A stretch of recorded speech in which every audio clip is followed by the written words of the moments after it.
주님께서 모세에게 말씀하셨다. 이스라엘 자손에게 일러라. 여자가 임신하여 아들을 낳으면 그 여자는 이래 동안 부정하다. 마치 월경할 때와 부정하다.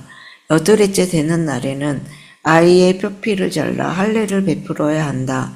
그런 다음에도 산모는 피로 더럽게 된 몸이 깨끗하게 될 때까지 산모는 33일 동안 집 안에 줄곧 머물러 있어야 한다. 몸이 정결하게 되는 기간이 끝날 때까지 산모는 거룩한 물건을 하나라도 만지거나 성소에 드나들거나 해서는 안 된다.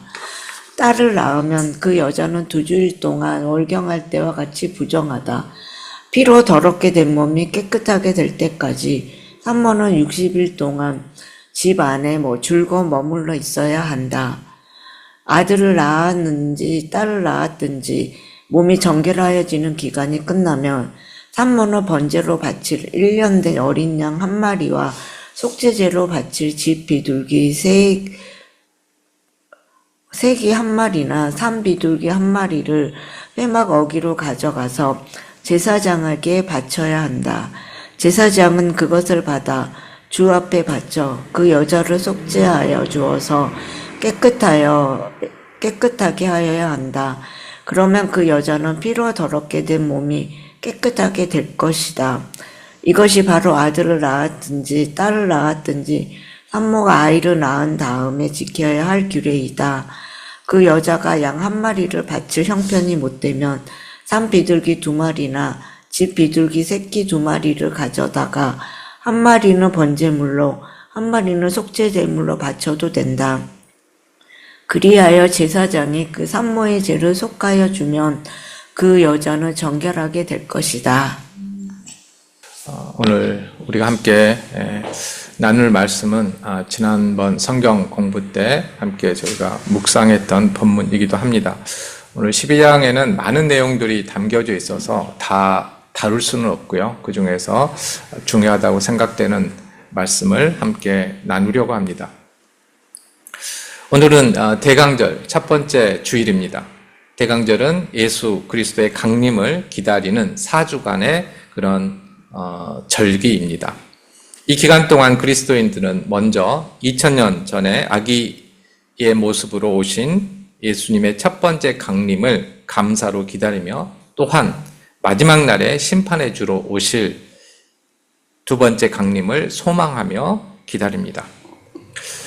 오늘날의 이 대강절의 이 절기는 기원 후 6세기 중엽부터 이렇게 정착이 되었는데요. 소위 말하는 교회력, 저희가 음력, 양력처럼 교회도 교회력이라고 하는 게 있는데 교회력은 바로 이 대강절로부터 시작합니다. 그러니까 오늘이 교회력에 따르면은 새해 첫날입니다. 왜 우리는 예수님의 강림을 기다림으로 새로운 해를 시작하는 것일까요? 이것은 기독교의 정체성, 즉 신앙의 대상으로 누구를 믿고 있고 또 무엇을 믿는지를 말해주고 있습니다. 유대인들도 자신들의 달력이 있습니다. 유대력이라고 하는 것인데요. 유대력 7월 1일이 그들에게는 새해입니다. 이날을 나팔절이라고도 합니다. 나팔을 불어서 이제 그 날을 기념하기 때문입니다. 양력으로는 9월과 10월 초에 이렇게 걸쳐져 있습니다. 매년 이렇게 음력처럼 그 날짜가 달라지는데요. 유대인들은 이 날을 하나님께서 인간을 창조한 날로 축하하고 또한 10일 뒤에 있을, 그러니까 나팔절 새해 10일 뒤에 아주 큰 절기가 있는데 그게 대속죄일입니다. 이 대속죄일을 준비하는 그런 성회로 이제 열기 시작하는 게, 성회를 여는 게 이 나팔절입니다. 그러니까 유대인들은 인간 창조에 대한 감사와 또 속죄 준비로 한 해를 시작합니다. 이를 통해서 유대인들이 그들의 신앙의 중심에 무엇을 두는지를 우리는 알 수 있습니다. 그들에게는 피를 흘리는 제사를 통해 하나님께 나아가는 것이 중요했습니다. 이와 비교해보면 기독교는 유대인들이 평생 씨름해도 해결하지 못했던 죄 용서 문제를 단번에 완성하신 예수님의 탄생을 감사로 기다리며 한 해를 시작합니다. 그리고 죽음을 이기시고 부활하신 예수 그리스도의 다시 오심을 소망으로 기다리며 또 한 해를 시작합니다. 기독교와 유대교의 이 새해를 비교해 보면 다른 점이 분명히 있습니다. 그런데 하나의 공통점이 있는데 그것은 감사와 기다림으로 한 해를 시작한다는 것입니다. 유대교는 인간 창조에 대한 감사와 속죄를 준비하는 기다림으로 시작하고요. 기독교는 처음 오신 예수 그리스도에 대한 감사와 다시 오실 예수님을 맞을 준비하는 그런 기다림으로 시작합니다. 오늘 본문 말씀에서도 출산한 산모가 정결해진 후에 거룩하신 하나님을 만나기 위해서는 기다림의 시간을 가져야 한다라고 말하고 있습니다. 설교를 준비하면서 궁금했습니다. 다른 분들은 이 본문을 가지고 어떻게 설교할지. 제가 자주 그러지는 않은데요. 그래서 유튜브에서 설교들을 찾아봤습니다. 제목들은 이런 제목들이었습니다. 정결함에 담긴 사랑, 출산에 깃든 특별한 사랑, 아이를 낳은 여인에 대한 규례, 배려를 통한 거룩, 산모를 위한 배려. 대부분 이 제목들의 공통점이 있는데요. 산모에 대한 하나님의 사랑, 또 배려, 이런 주제가 공통적으로 나타났습니다. 자기 백성에 대한 하나님의 사랑은 레위기 전체에서 분명하게 말하고 있는 큰 주제입니다. 하나님께서는 이스라엘 백성들을 사랑하셨기 때문에 그들이 다른 신을 섬기는 이방 민족과 구별되는 거룩한 백성이 되도록 바로 이 정결법을 자세하게 알려주셨습니다. 그럼에도 불구하고 오늘 본문 말씀이 강조하는 특별한 점이 있습니다. 오늘 우리 새번역 성경을 보면은 이제 부정한 기간이 끝내서 정결해지는 것과 제사를 드린 다음에 정결해진다라는 그 의미가 한글로는 같은 용어를 쓰고 있어서 조금 헷갈릴 수가 있는데, 혼돈할 수가 있는데 조금 다른 의미를 가지고 있습니다. 이 정결하다는 그 의미가 다르다는 것이죠. 육체의 부정함이 제거된 후에도 거룩하신 하나님을 만나기 위해서는 기다리는 시간, 즉 의례를 위한 정화의 시간을 갖게 하셨다는 점입니다. 처음에는 육체가 정화되는, 깨끗해지는 기간이 있고요. 그 다음에는 육체는 깨끗하는데 아직 하나님을 만나기에는 부정한 의례적인 정화를 위한 그러한 그 제사가 있었습니다. 이 두 부분은 우리가 구분할 필요가 있습니다. 산모는 아들을 낳으면 7일 동안, 딸을 낳으면 14일 동안 부정하고요. 이 기간이 지나면 몸이 정결해집니다. 그런데 하나님께서는 아들을 낳으면 33일을, 딸을 낳으면 66일을 더 기다리게 하셨습니다. 왜 그러셨을까요? 이 기다림이라는 주제를 생각하시면서 오늘 설교를 함께 들으시면 좋겠습니다. 오늘 설교 본문은 11장에서 15장에 기록된 정결법과 부정법의 한 부분입니다. 이 단락은 사람의 부정이 외부에서 오느냐, 사람의 외부에서 오느냐, 아니면 사람의 내부로부터 비롯되느냐에 따라서 두 부분으로 나뉠 수 있습니다. 11장은 사람의 외부 요인에 의해서 부정해지는 경우를 다루고 있습니다. 그래서 정한 짐승과 부정한 짐승에 대한 이야기를 하고 있고요. 이어지는 12장부터 15장에서는 사람의 내부 요인으로부터 부정해지는 경우를 다루고 있습니다. 12장은 오늘 설교 본문인 출산할 때 나오는 산모의 피로 인한 부정, 그리고 13장에서 14장은 악성 피부병으로 인한 부정, 그리고 15장은 남성 성기에서 나오는 고름과 정액, 그리고 여성의 월경으로 인한 부정, 이 부정에 대해서 이야기를 하고 있습니다. 오늘 설교 본문은 이 중에서 산모의 출산 시에 나오는 피로 인한 부정과 정결법에 대한 것입니다. 본문 말씀을 보면 아들을 낳든 딸을 낳든 산모는 부정하다라고 말합니다. 그런데 왜 부정하다라고 말할까요? 이 질문에 답하기 위해서는 우리는 먼저 오늘 본문 말씀에 집중해야 됩니다. 그렇지 않으면 출발부터 잘못될 가능성이 아주 큽니다. 제가 들었던 설교 중에 출산 자체 때문에 부정하다라고 말하는 경우가 있었습니다. 그 근거로 창세기 3장 16절을 인용했는데요. 선악과를 따먹은 여자에게 하나님께서 하신 말씀입니다. 내가 너에게 임신하는 고통을 크게 더할 것이니 넌 고통을 겪으며 자식을 낳을 것이다.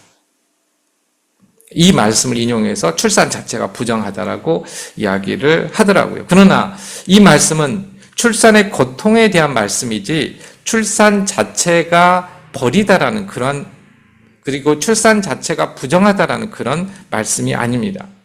하나님께서는 오히려 정반대로 말씀하십니다. 태초에 인간을 창조하시고 그들에게 복을 베푸시며 말씀하셨습니다. 생육하고 번성하여 땅에 충만하여라. 그러니까 출산의 고통을 이야기하기 전에 이 출산에 대해서 말씀하신 것이죠.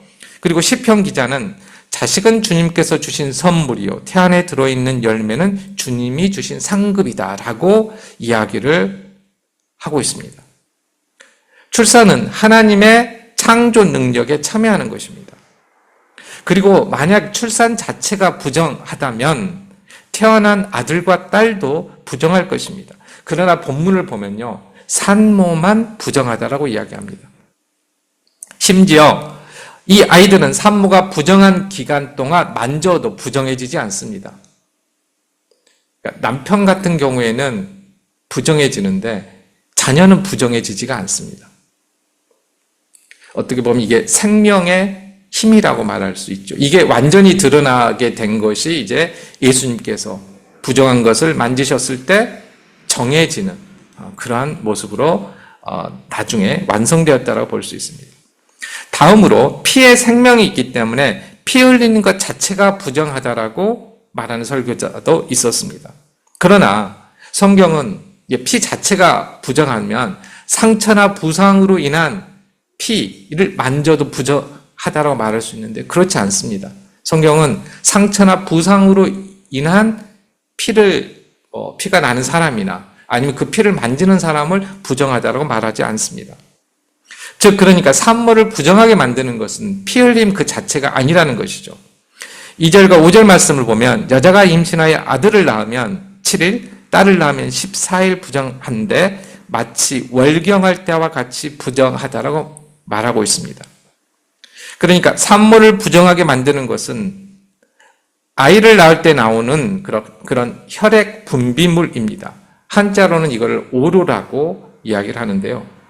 오로는 처음에는 붉은색을 띠다가 다음에는 갈색으로 변하고 점점점 더 옅어집니다. 그래서 전체적으로는 2주에서 6주 동안 이 피 흘림은 지속됩니다. 그런데 성경은 오늘 본문을 보면요, 이 오로를 두 종류로 구분합니다. 아들을 낳을 경우에는 7일, 딸을 낳을 경우에는 14일 동안 이 오로로 인한 산모는 부정합니다. 그런데 이후 아들을 낳을 경우 8일째부터 40일까지 33일 동안, 그리고 딸을 낳을 경우에는 15일째부터 80일째까지 오로가 있어도 산모는 부정하지 않습니다. 그러니까 피를 흘리고 있어도 부정하지 않다는 것입니다. 이 두 번째 시기의 산모를 미시나, 그러니까 구전 율법이라고 말하는 미시나에서는 정결한 피 위에 앉아있는 여인이라고 이렇게 표현을 합니다. 그러니까 7일과 14일 동안은 그런 표현은 없지만 부정한 피 위에 앉아있는 여인이라면 그 이후에 33일 동안 66일 동안은 정결한 피 위에 앉아있는 여인이라고 말한다는 것입니다. 성경에는 기록되어 있지 않지만 이제 보통 유대교의 정결법에 따르면 부정한 기간이 끝나면 또 부정을 이제 정결하기 위해서 정결 예식을 거행을 합니다. 그게 바로 옷을 빨거나 몸을 씻는 것입니다. 그러니까 산모도 아들 낳았을 경우는 7일이 지난 7일 날 저녁에 그 다음에 딸을 낳았을 경우에는 14일째 저녁에 이런 목욕으로 그 정결 의식을 거행했다고 볼 수 있습니다. 그런데 왜 산모에게서 유출되는 피가 부정하게 만들었을까요? 그러니까 피 자체가 아니라 산모에게서 유출되는 피가 산모를 부정하게 했는데 왜 그랬을까요? 이것도 성경에서는 분명하게 말해주고 있지 않습니다. 그런데 우리가 레위기를 공부하면서 우리가 하나의 그 어떤 도식을 이해하기 위한 어떤 큰 틀에 대해서 이야기한 적이 있습니다. 생명에 가까운 것을 정한 것으로, 정결한 것으로, 그리고 죽음에 가까운 것을 부정한 것으로 간주한 어떤 경향성이 있다. 그런 어떤 틀로서 우리가 레위기를 이해할 때 좀 잘 이해할 수 있다라고 하는 부분을 공부를 했던 적이 있습니다. 그러니까 이 틀에 따라서 우리가 이해를 하자면 산모의 피는 죽음에 가까운 것이어서 부정하다라고 이야기할 수 있다는 것이죠. 월경의 경우처럼 출산 후 피를 흘리는 기간 동안은 왜냐하면은 생명을 잉태할 수가 없습니다. 그러니까 월경할 때와 산모가 피를 흘리는 동안은 새로운 아이를 가질 수 없다라는 것이죠. 그런 의미에서 죽음에 가까운 피다라고 이해할 수 있다는 것입니다. 이것은 남자가 정액을 흘리는 경우도 부정하다라고 말하는 그 이유와 같다라고 할 수 있습니다. 이것도 몸에서 생명이 나가기 때문에 부정하다라고 말한 것이죠. 성경에서는 몸에서 나가는 모든 유출물을 부정하다라고 말하지 않습니다. 우리가 몸에서 나가는 우리가 그냥 상식적으로 부정하다고 생각할 수 있는 게 뭘까요? 바로 대변입니다. 우리 생각에는 이게 부정하다라고 생각할 수 있잖아요. 그 출산할 때 피나 아니면 월경할 때 피보다도. 그런데 성경은 대변을 부정하다라고 말하고 있지 않습니다. 이와 관련된 말씀이 신명기 23장 14절에 기록되어 있는데요. 하나님께서 화장실을 진 밖에 만들라고 하시면서 광야에서 이렇게 말씀하셨습니다. 주님께서 당신들 가운데로 다니시다가 더러운 곳을 보시면 당신들에게서 떠나시고 말 것이니 라고 하십니다. 이 말씀을 보면은 대변을 더럽다고 하신 것 같습니다. 그런데 히브리 성경을 보면 더러운 것이라고 표현된 이 단어는 벌거벗음 혹은 생식기의 부분이라는 그런 단어입니다.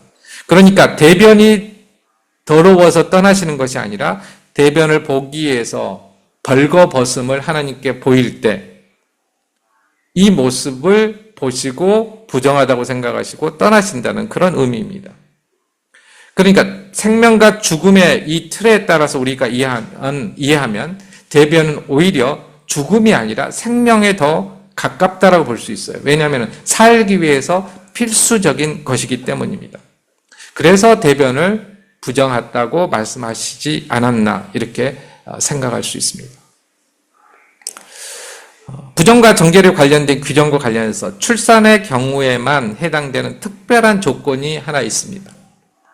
그러니까 산모가 육체적으로는 정결해졌지만 그 후에도 아이를 낳을 경우는 33일 동안, 딸을 낳을 경우에는 66일 동안 기다린 후에야 성전이나 성소에 가서 번제와 속죄물을 드릴 수 있었습니다. 그러니까 거룩하신 하나님께 이 기다림 이후에나 나아갈 수 있었다는 것이죠. 이게 조금 특별하다라는 것은 다른 규정과 비교해 보면 더 잘 알 수 있습니다. 15장에 기록된 몸에서 나는 유출물이 있는 경우의 규정들과 한번 비교해 보겠습니다. 남자의 성기에서 고름이 나는 경우 7일 동안 기다렸다가 정결 의식을 거행하고 8일째 속죄제와 번제를 드립니다. 남자가 정액을 흘릴 경우에도 저녁까지만 부정합니다. 저녁이 지나면 자동적으로 정결하게 됩니다. 여자가 월경일 경우에도 월경이 시작된 날로부터 7일 동안 부정합니다. 마지막 날에는 옷을 빨고 목욕을 하고 나면 그날 저녁에 정하게 됩니다. 다음 날 8일째 속죄제와 번제를 드릴 수 있습니다. 그러니까 출산의 경우와 이 15장에 기록된 남자와 여자의 몸에서 나는 경우를 이렇게 비교해 보면 차이점이 있습니다. 출산의 경우는 부정한 기간이 지났는데도 바로 성소에 가서 제사를 드릴 수 없었다는 것이죠. 33일간과 66일간의 정화 기간을 가져야 했습니다. 이것은 그러니까 앞에서 몸의 부정과 몸의 정결과 구분해서 의식적인 정화기간이라고 이렇게 부릅니다. 그러니까 나중에 번제와 속죄제를 드리게 되면은 이미 몸은 정결하게 그 전에 됐지만 의례적으로 이제 하나님께 가까이 갈 수 있을 어떤 자격을 얻었다는 의미에서 의식적으로 의례적으로 정결해졌다라는 그런 의미입니다. 그러니까 서로 다른 의미를 가지고 있다라는 것이죠. 그런데 이 기간은 무엇을 위한 기간이었을까요? 몇몇 설교자들은 하나님께서 산모를 사랑하셔서 남편의 성적인 욕구로부터 또한 이런저런 노동으로부터 그들을 쉴 수 있도록 배려하기 위한, 그래서 배려하기 위해서 만든 기간이라고 말을 합니다. 딸을 낳은 경우가 기간이 길잖아요. 그 이유에 대해서도 당시에는 남아 선호 사상이 지배적인 시대에서 그러니까 딸을 낳으면 산모의 슬픔이 더해서 이 더한 슬픔을 더 위로하기 위해서 더 오랫동안 쉬게 하지 않으셨나 이렇게 이야기를 합니다. 또한 위생학적인 관점에서 말하는 경우도 있습니다. 산모가 출산하면 몸이 이제 허약하잖아요. 아이도 면역력이 약해서 외부 환경으로부터 이를 보호하기 위해서 하나님께서 이런 기간을 정하셨다라고 말을 합니다. 이거는 유대인뿐만 아니라 우리나라에도 전통적으로 이런 기간이 있었습니다. 우리는 보통 아이가 태어나면 100일이나 돌을 이제 축하하지만 그 전에 37일이라는 의식이 있었습니다. 그러니까 산모와 아기가 출산한 후에 21일 동안 외부와 이제 격리한 다음에 이제 가까운 가족들이 21번째 날에 모여서 이렇게 음식을 나누면서 축하하는 그런 의식이었습니다. 앞서 말씀드린 그 두 개의 해석이 다 틀렸다라고 말할 수는 없지만 적어도 레이기 기자는 그 이유 때문에 산모를 보호하기 위해서 위로하기 위해서 아니면 유생학적인 관점에서 하나님께서 이런 기간을 두셨다라는 이러한 사실을 전하기 위해서 오늘 본문 말씀을 썼다라고 볼 수 없는 것 같습니다. 우리가 본문 말씀을 조금 더 잘 이해하기 위해서는 출산으로 인해서 부정한 경우와 월경으로 인해서 부정한 경우를 조금 비교해 볼 필요가 있습니다.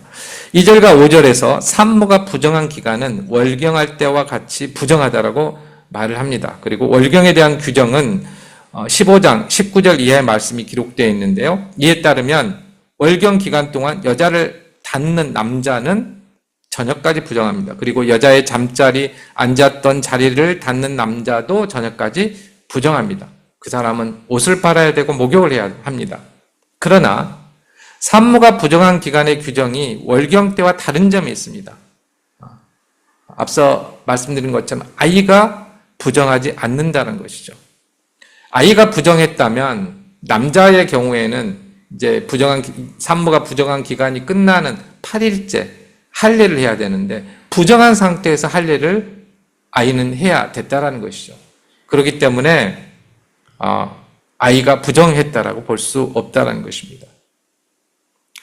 이어서 이제 정화 기간, 몸은 정결해졌는데 아직 하나님께 나아가지 못하는 그 33일과 66일 동안 할 수 있는 일과 할 수 없는 일이 있습니다. 그 부분을 한번 좀 저희가 살펴볼 필요가 있습니다. 어떤 설교자들은 이 기간 동안 산모들이 쉴 수 있었다라고 말합니다. 그리고 앞서 말씀드린 것처럼 하나님의 배려라고 말합니다. 그러나 그렇게 단정할 수가 없습니다. 이 기간은 신체적으로 이미 정결한 상태였습니다. 그래서 가정에서 그리고 어느 정도 다른 사람들과 일상생활을 영위할 수 있었습니다. 다른 사람이 그녀를 닿아도 부정하지 않았다는 것이죠. 노동에서 완전히 제외됐다라고 말할 수 없다라는 것입니다.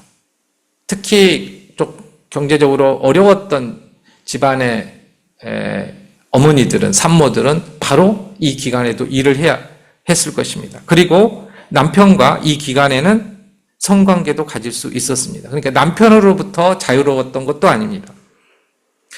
단지 성소에 들어가는 것과 거룩한 것을 만지는 것과 같이 이제 의례적인 것, 제사와 관련된 문제만 금지당했습니다.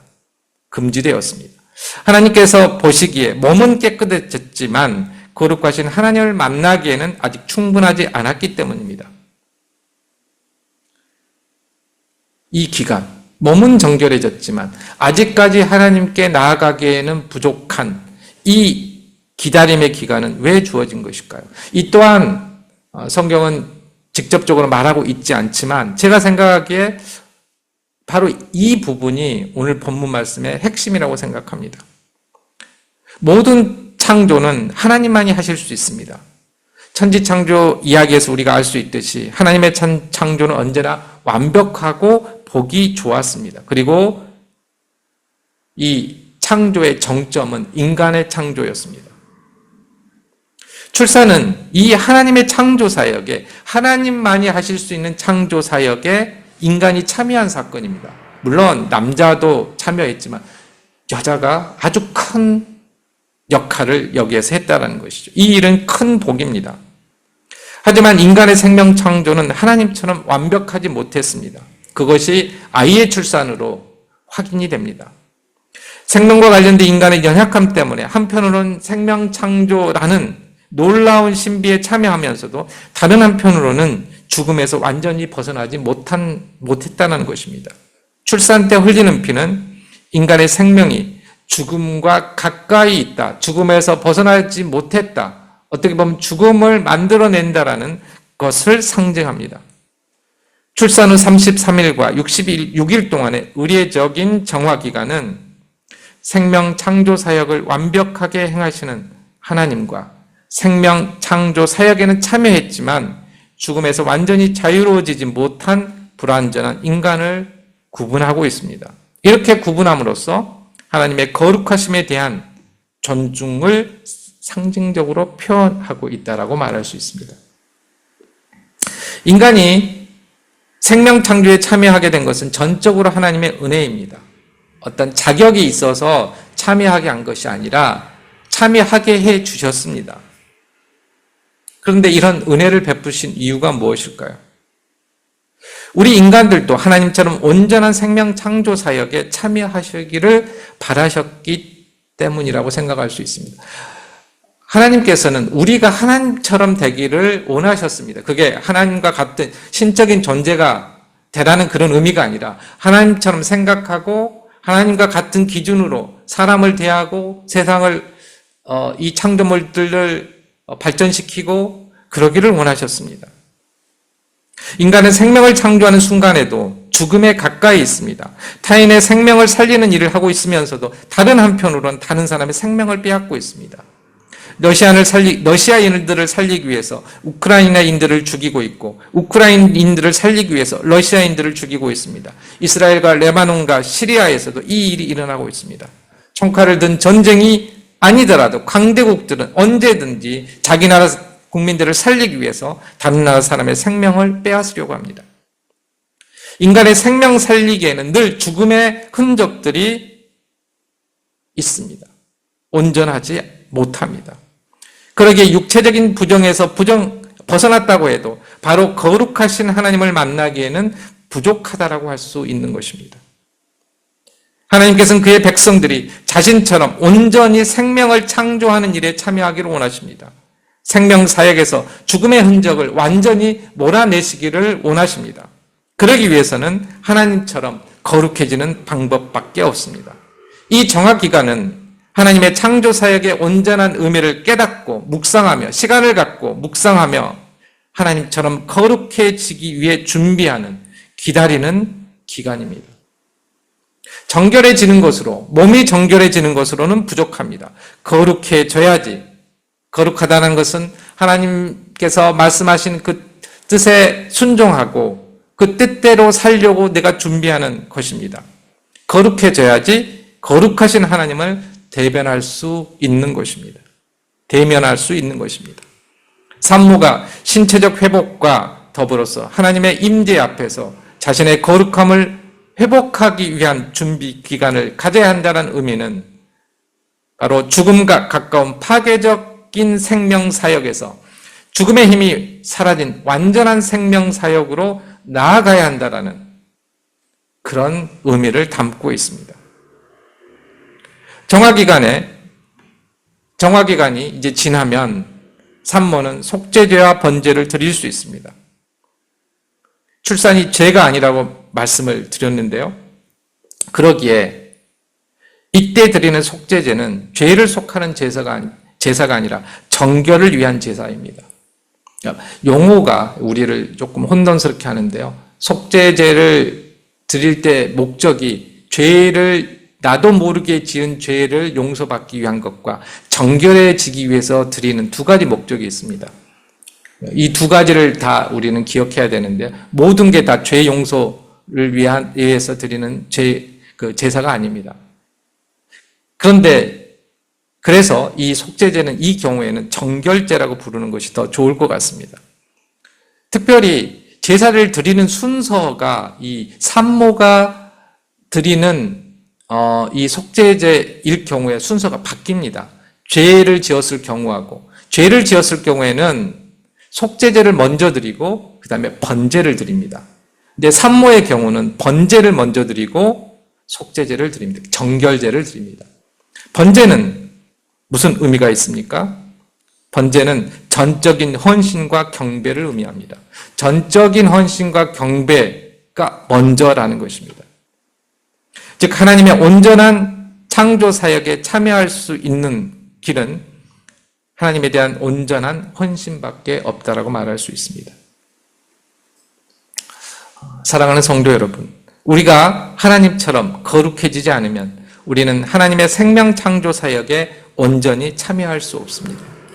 산모가 부정한 기간이 지났다고 해서 하나님께 바로 나아갈 수 없는 것처럼 우리가 도덕적으로 비난받지 않고 윤리적으로 흠잡을 것이 없이 사는 정도로는 하나님의 생명 창조 사역에 참여할 수 없습니다. 번제를 드린 산모처럼 우리의 삶을 온전히 하나님께 헌신할 때만 가능합니다.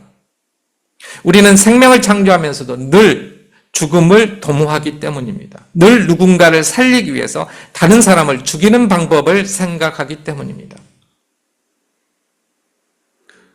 오그리 교회의 모든 성도님들은 모두 정화기간의 기다림 후에 번제를 드리는 산모처럼 거룩해지셔서 생명을 살리기만 하는 생명 사역에 참여하시기를 주님의 이름으로 축복합니다.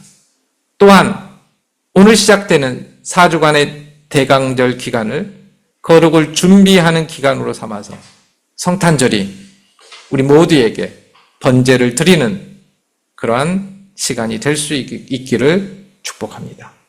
기도하겠습니다.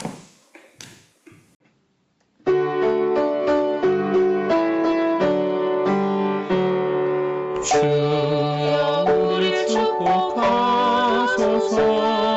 당신의 평화를 주소서